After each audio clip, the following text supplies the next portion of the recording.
Hello, everyone. Welcome to our Midwest University Speaker Series event. Today, we're going to be talking about the Infrastructure Investment and Jobs Act, aka the Infrastructure Bill, also known as a few other things. And we've got a lot of funding opportunities to talk about. We're going to talk about the future of our nation's economy and how all this ties together with infrastructure. And more importantly, we're going to talk about what's in it for you. My name is Jason Artley. I am a civil technical sales specialist here at ATG, and I'm joined today with Bruce Milligan. Say hi, Bruce. Hi, Bruce. I'm a former Autodesk rep. I've been in the government sales for quite some time and have worked exclusively with government. So looking forward to talking more about that. So back to you, Jason. Perfect. So you know where we're from. We're ATG and White Lake Consulting respectively, but I also want to know where you're from. So I launched a poll asking what type of organization do you represent? Are you in the private sector or are you in the public sector, meaning a government role, whether that be county or city or state or federal or whatever? Just curious who our attendee base is here. And I'll let that roll there for a little bit, and we'll keep rolling here. So today we're going to talk about a few things. We have already done our introductions.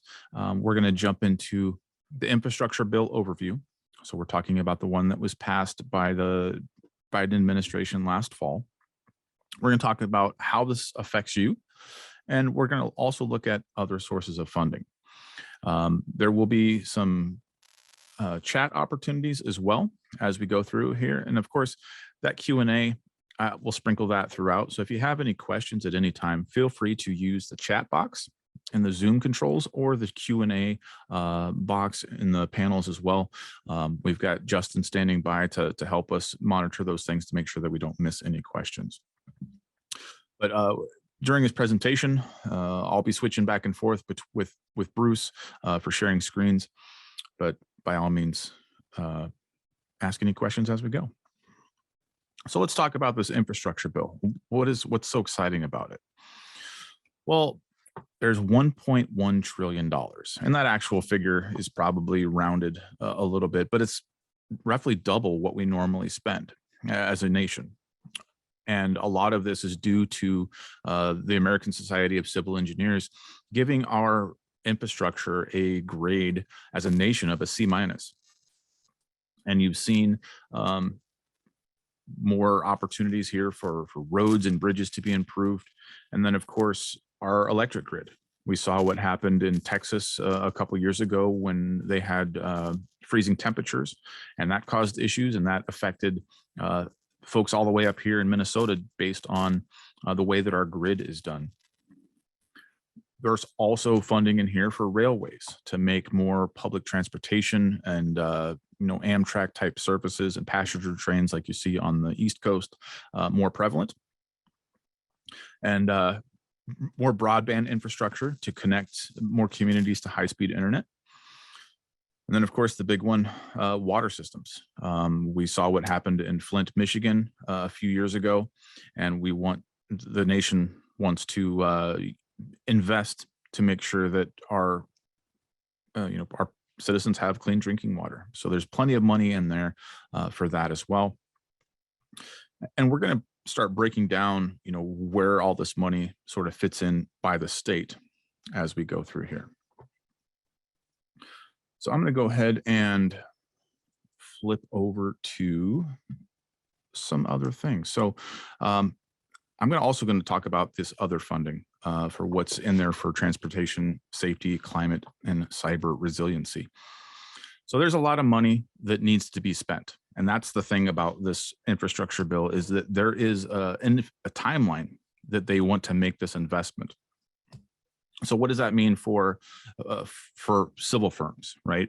Or other firms as a whole? This isn't just civil engineering. When you think infrastructure, hopefully you think more than just roads and utilities, but there's a lot going on in here. At ATG, we are an Autodesk Platinum partner, and we work with firms like yours across the country, whether they be government agencies or private, as we see here in the poll. And all firms are coming to us and they're saying, we're need to react to this infrastructure bill. That's why we're having this conversation today. Some firms are hungry for it. They see these dollar figures, they see these projects, and they want to know how can they go after them. And other firms are saying, well, it's all government, it's all federal, it doesn't affect me. That's totally not true. As you're going to see later in this presentation, especially in the things that Bruce is going to talk about, this is really going to benefit and transform how we operate as firms, whether or not you work on federal projects or not. So how does this affect you? This is a graphic from US News that I thought was pretty cool because it shows the country and how this works, funding per state. And as we go, I'm going to be putting a few links in the chat. So what I'll actually do is I'll pull up this website. Not affiliated with US News. It's not one of my normal sites, but I thought this map was nice because it shows you the per capita spending on people there. So California is getting a ton of money, but their per capita per person is only like $1,100. Whereas we come up to where I'm at, whoa. I was like, I'm in Minnesota. That's not where it's supposed to be. Our per capita spending is a little higher. So these dollar figures are all based on a formula, right? They figured per capita, they figured by roads and bridges that need improvements. There's a bunch of different things that go into how they determine these dollars. But the fact stands, there's still a lot of money in here. And one of the first links that I'm going to put inside the chat is from whitehouse.gov. I wanted to use the actual whitehouse.gov website to show you where you can find these numbers yourselves and not just copy paste them onto a PowerPoint slide. So as I mentioned, I'm in Minnesota. Let's go take a look at what we've got going on here. And this format follows the same for every state, right? You can see what their grade was. Was it a C grade? Was it an A plus, whatever? If you're participating today and you clicked on that link and you found your state, who's got anything worse than a C? I'm curious. I haven't clicked through all the states yet.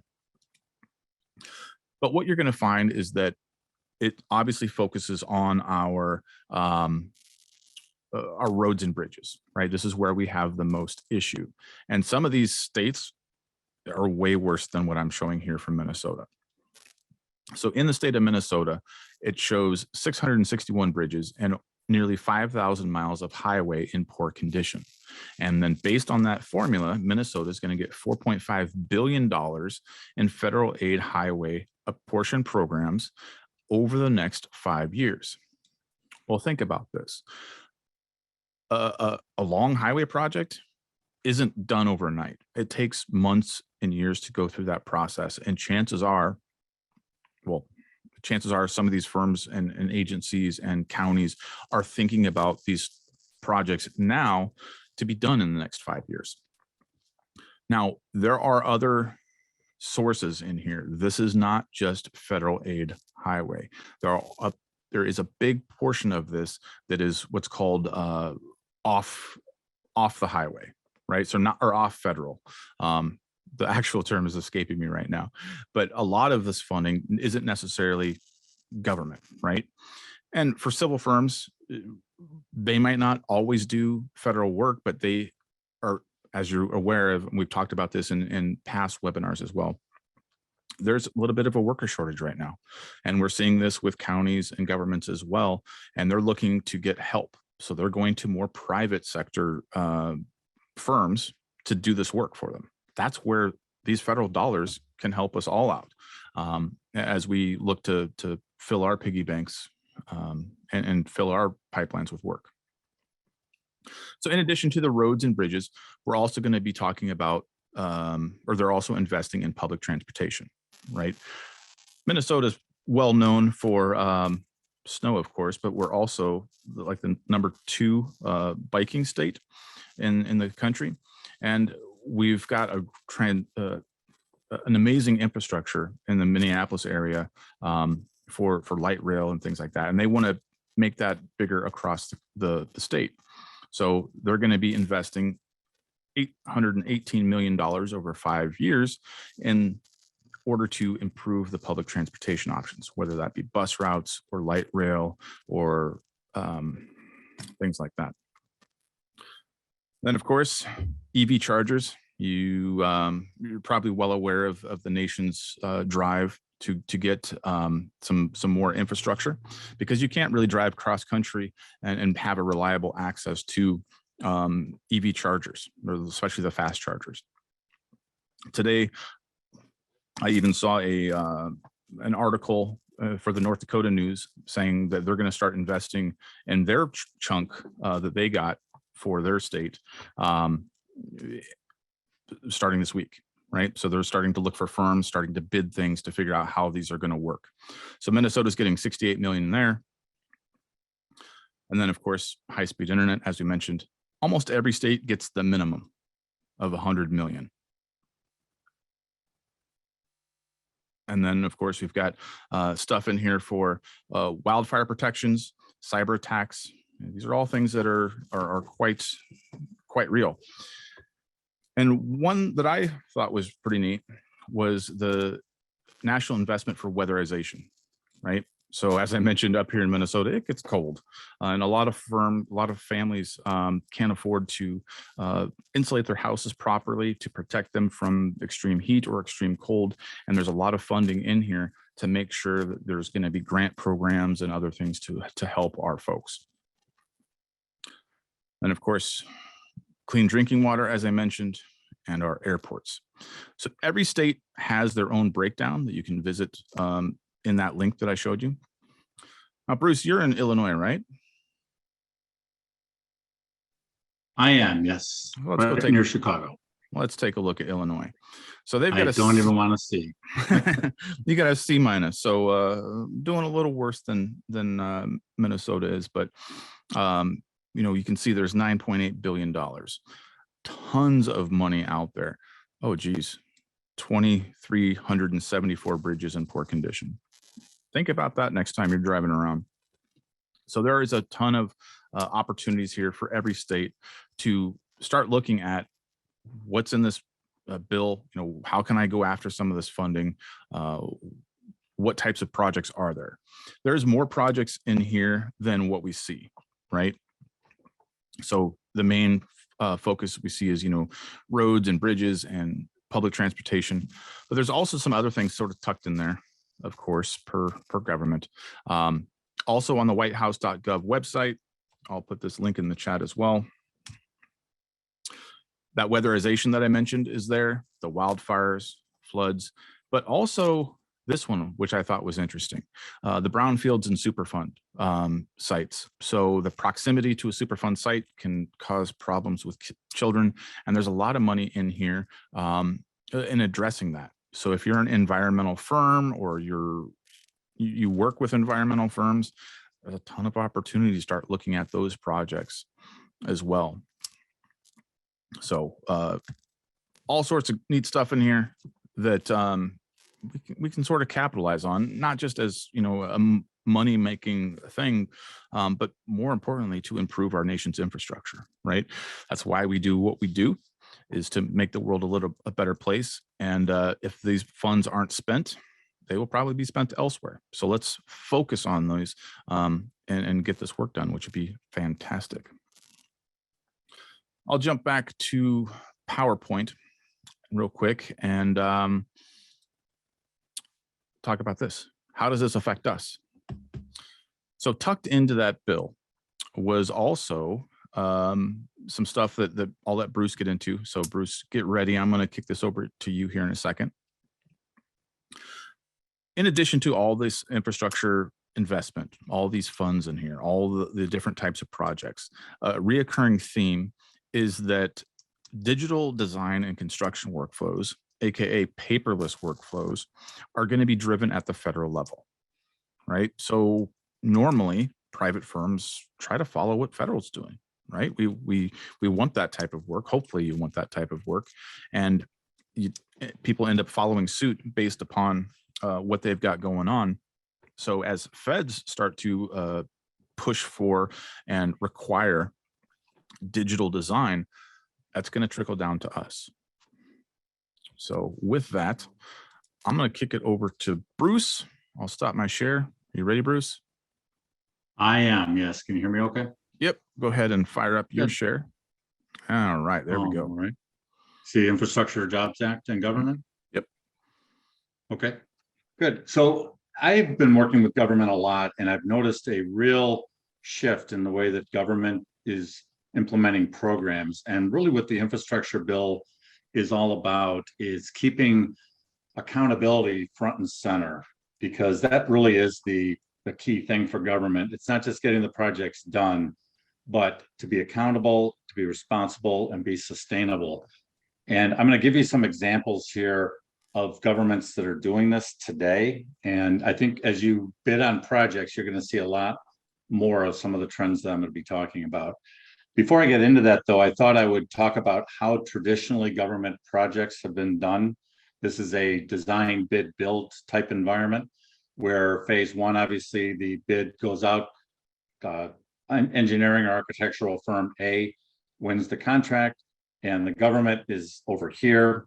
The contractors then set up, the design consultants set up a design cloud where they're collaborating, and then they'll push designs down to the government to do the reviews of them.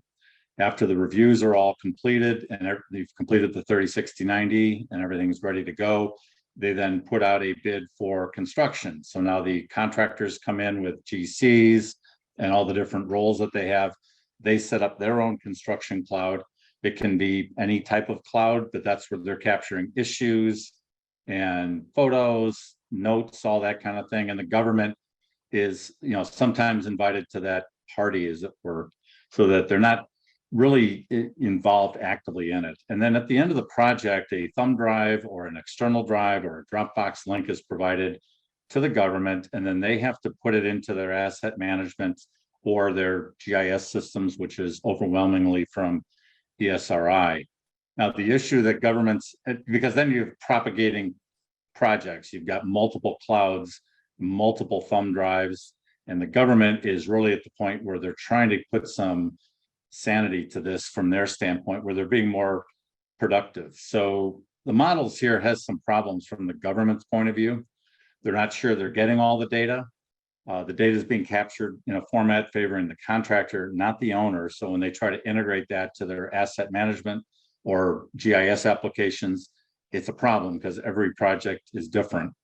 It's almost impossible for governments to recreate any issues that might come up. And frankly, this is a real concern, as governments are concerned that the playing field isn't quite even because not everyone is using the same system. So there's a perception that larger firms have an advantage.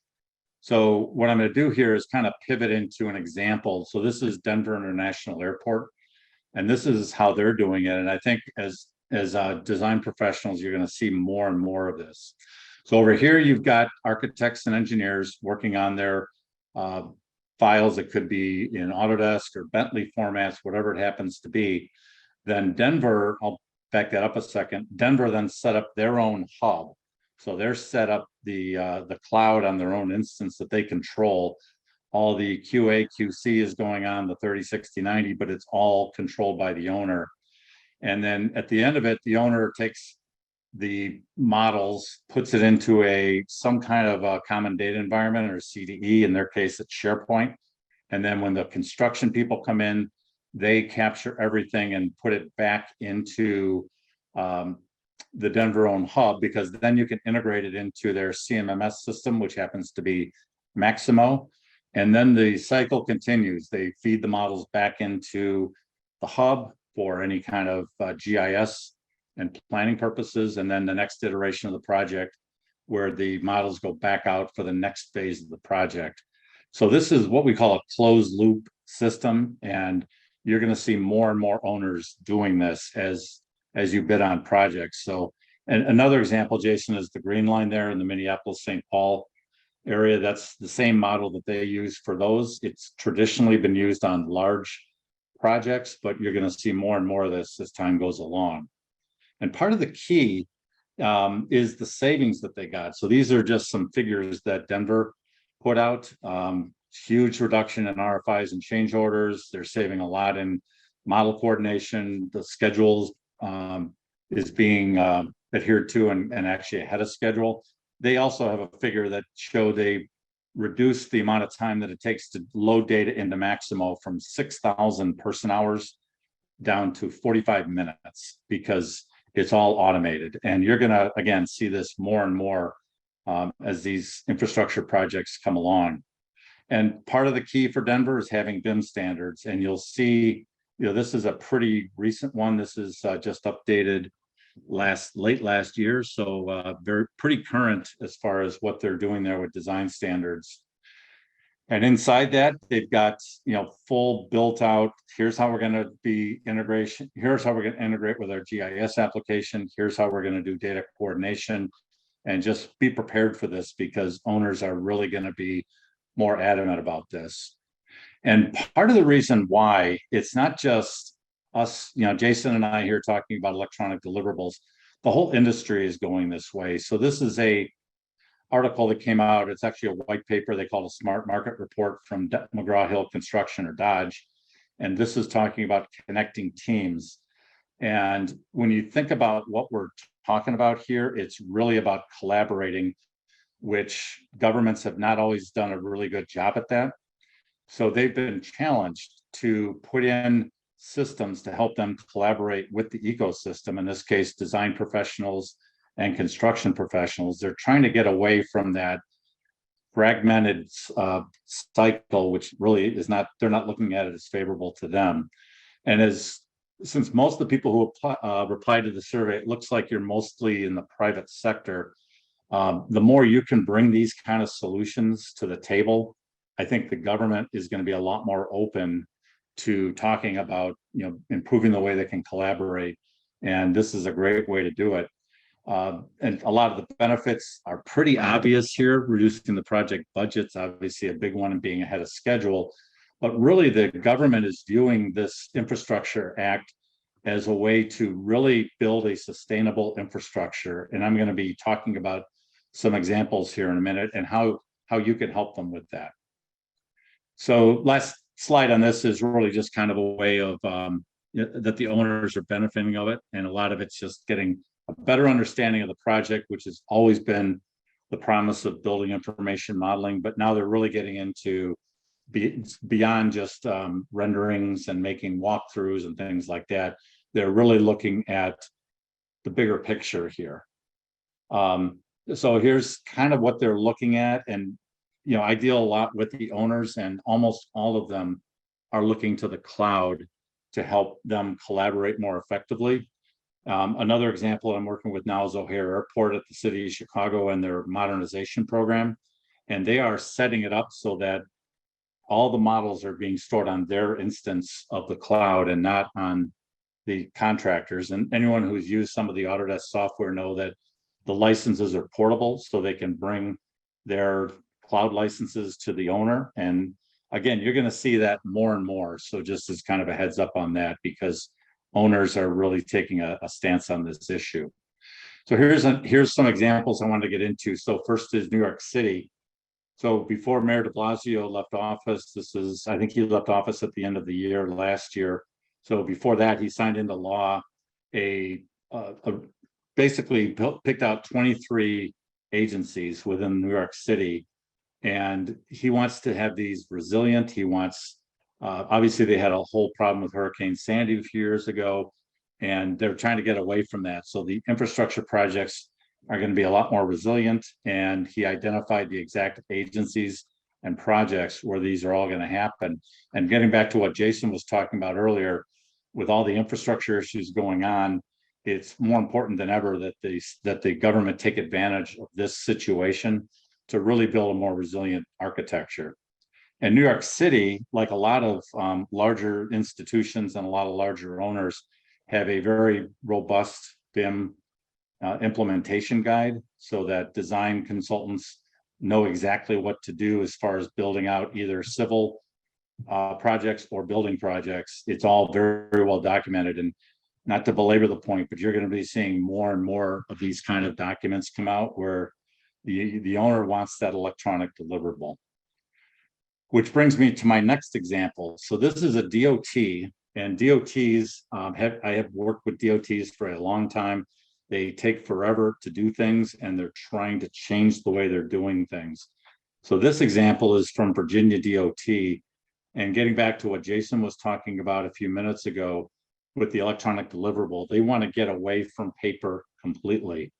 And within the FHWA, the Federal Highway Association, they have administration, I should say, they have it's called an Everyday Counts initiative, which is not requiring, but it's encouraging all the DOTs to go paperless. And a lot of DOTs have jumped on board here. So this is an example from Virginia where they want to go to a full-blown electronic deliverable, so that if you're a engineer working on a VDOT project, they want preferably a 3D model of whatever the alignment happens to be or whatever the project happens to be. They're encouraging people to go to drones to capture all the LiDAR data, implement document management solutions. So this is getting back to the owner being in control of things. And they basically just have a digital strategy. So they have a whole paperless environment that they're moving towards.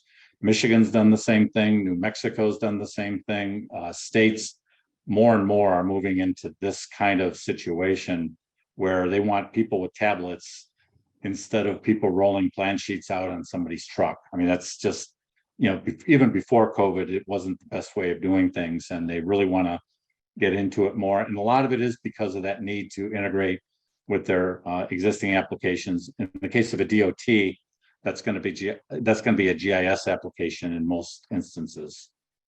The last example I'm going to give you here is something that, again, you're going to hear more and more of this as they're building out the infrastructure. Most everybody is going to be doing it with the climate change and reducing the carbon footprint of buildings in mind. So this example, and you can see the link up here, it's buildingtransparency.org. It's not an Autodesk site, it's not an ATG site, it's a industry site where they've rolled out what's called the EC3 calculator, which is the embedded carbon construction calculator. So it's a cute little way of saying EC3 is a little easier than the long version.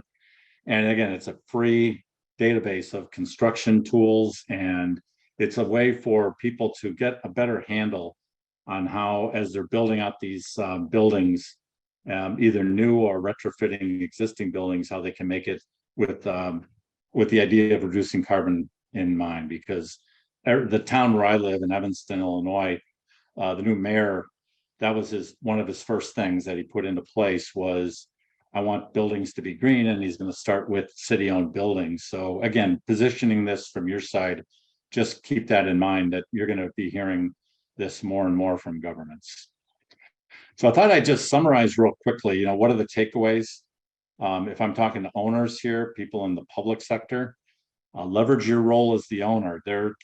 You have right now a very unique situation where government has an influx of funding that's going to be used for infrastructure projects, and don't be in a hurry to get these projects done just for the purpose of getting them done. Take this time to really get your arms around how you want these projects to look, and also knowing that there's a very significant need for transparency, and use this as a way of building a more sustainable future. And then if I'm talking to the commercial firms, it's like you always will do, is try to understand the needs of the government. I think you'll find them a lot more open to talking about projects than they ever have been in the past, and leverage the tools and your expertise so that you can provide solutions for them, because I think they are going to be looking at things a lot more differently than they have in the past. So a couple resources, and we'll put those out here as far as links and so forth. There's a white paper that DLT put out. Some of you may be familiar with DLT. It's basically the key roles that digitized deliverables are going to be. And you've heard this theme used a lot here today between me and Jason. There's a lot of this kind of thing that's going to be going on. So feel free to download that. I believe that Justin's going to be putting that into chat if he hasn't already. So that's a good article that you can download, and then reach out to either of us if you have any questions or wanted to talk more about this. So Jason, I don't know, did you have anything else you wanted to cover before we open it up for questions? Yeah, I got a couple things, but mainly, and I'll go ahead and go switch back to sharing. So the key theme that we've been talking about is that the digital design is going to be more of a factor. And as Bruce mentioned, now's the time to start adopting these BIM processes. And it's not just, I'll get up on my soapbox here for a minute. BIM, building information modeling, is not just about a building. Building is a verb, right? So if we are talking about a water infrastructure network, or we're talking about sewer systems, or we're talking about broadband, these are all things that can be modeled. Look at Innovyze, for example. Autodesk recently acquired Innovyze, which is an amazing platform for modeling water, floods, rivers, storm drains, things like that. And we've done other webinars about Innovyze recently as well. But that digital investment, right? We can use that model to model out our entire city's worth of water infrastructure. And that's part of these things that are getting funded with this project. In that giant, $1.1 trillion investment, there's $100 million in there alone over 5 years, aimed at the accelerated implementation and deployment of advanced digital construction and paperless workflows. It doesn't pay for the procurement, right? It directs the Federal Highway Administration, the FHWA, to work with state DOTs to start developing these practices. And usually when states and other, or at least what I've seen, states or colleges or other associations, they look at the private sector for guidance, right? How do we do this? Because us in the private sector, or you on the joining us today or watching in the future on YouTube, are the ones shaping this guidance. So you're going to have that opportunity again as another line item that you can sell or profit from. Let's help guide our digital future and get away from paper cuts and rolled plans. That said, there's more to it than just the big infrastructure bill, the Building Better Back, or however you want to call that, from last fall. There's also the American Rescue Plan Act, which was from March of 2021. This is part of the COVID rebuilding that had a lot of money in there. And then just this week, United States promised $200 billion for the Partnership for Global Infrastructure and Investment. So this is part of the G7 nations that got together over the weekend and earlier this week to sit down and figure out how we can make the world a better place. And with that, there's funding for more clean water. There's more funding in there for broadband and electricity and all the things that we work on, for those of you who are here on the call. And with that, chat's a little quiet. Is there any questions? I didn't really put up a Q&A slide exactly, but if you have any questions, want to talk about any of this stuff, put it into the chat or the Q&A. Bruce has been posting some links in there. Justin got some links in there too. So there are plenty of things to open up and bookmark. So the link that Bruce just put in there was for the Federal Highway Everyday Counts PDF. And let's just open this up here. So this is part of that e-construction. I don't know how I feel about that little term, e-construction, but it makes sense, right? So paperless technologies, if you're familiar with other things you may have seen me do here at ATG, I'm a big fan of PDFs and working on digital stuff. So we've got e-construction, a great little thing you can take away. These are those things that you can start talking to your firm, right? There's a lot of firms out there who are still happy with that old OSE printer and cranking out a bunch of wasted paper because that's the way they've always done it. But this is your big chance. Now you have some resources. Go to your bosses, go to your partners at your firm and say, hey, look, we really should start adopting some of these technologies because this is where this is our future, right? And we've seen this before. Going back to civil, like when firms stuck on land development desktop and didn't move to civil 3D, they got left behind because more and more firms were requiring civil 3D workflow or deliverable. And this is another opportunity all the same, but this affects everybody, right? I don't Well, care and if you, I'll throw in one thing here too, Jason, just in terms of, talking to your customers, and using their language and their terms. All the DOTs will know what EDC is, and the more knowledgeable you have that you can bring to them, better off you'll be as far as positioning your firm for additional work, or as far as just being able to be better prepared for it. Just you'll be seeing a lot more of this as this whole infrastructure bill unfolds, is getting into, pardon the term, Jason, deconstruction. yep. I agree with you. It's a little out there, but it is that. I don't see anything else in chat. Does anyone have any kind of questions or anything that we can help answer for you? Maybe I'm coming around to e-construction because it is sort of getting away from BIM, even though they are different, right? BIM does have the whole life cycle in mind. And with the asset management, you talked about GIS and Esri earlier. It's certainly a big part of this. And with Esri and Autodesk working better together, especially with that GeoBIM, if anybody's out there using BIM Collaborate Pro or the Autodesk Construction Cloud, there's now an Esri plugin for that called GeoBIM, which sort of ties those worlds together and adds more geolocational information, and it's really cool. I'm excited to see that get implemented and sort of be more of the normal. And this whole e-construction is part of that. So with that, we'll go ahead and start wrapping up. No sense in wasting everybody's time, but certainly want to talk about a couple other things we've got going on. So thanks for tuning in today. Tomorrow we have another great webinar on automating Civil 3D annotation. We've got some stuff coming up about BIMbox. So I know it's the new fiscal year for some folks starting in July. There's going to be some additional some updates to BIMbox, which is ATG's proprietary hardware offering. So we've got desktops and laptops that we're going to talk to you about. Got an MEP town hall for any MEP folks on the call. Certainly check that out. And then if you're looking to ramp up, intern season is well upon us. If you need to get somebody up to speed on AutoCAD or Civil 3D, we've got a couple boot camps running up.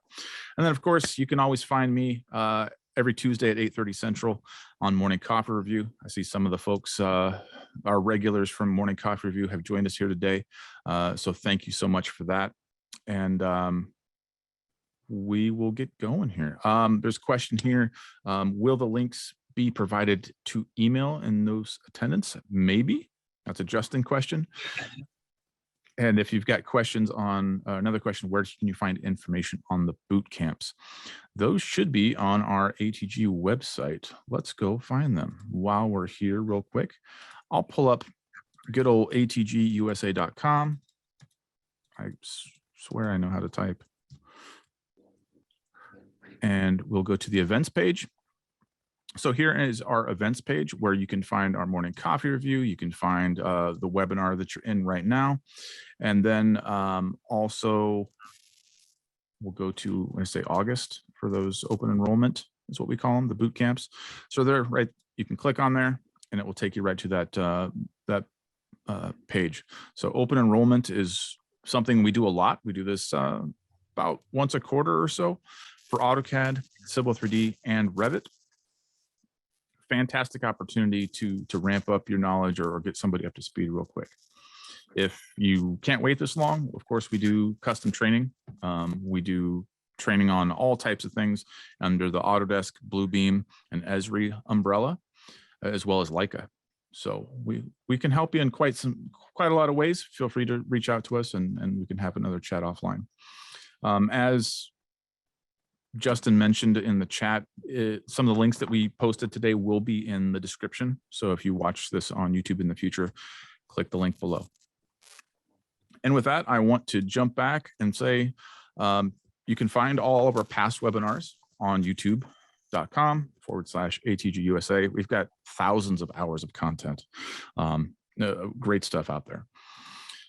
And of course, I want to thank you all for your time. Thanks for joining us today. Thank you, Bruce and White Lake Consulting, for that tremendous insight into some of the things that you've seen and helping us form this digital future we've got ahead of us. Thank you, Jason. And thank you also for all the attendance. Thank you. All right. Take care, everybody. Have a safe and happy 4th of July. Happy 4th of July. Thank you. Hey there, thanks for tuning in. If you like this video, make sure to subscribe and check out some of the other content on our channel.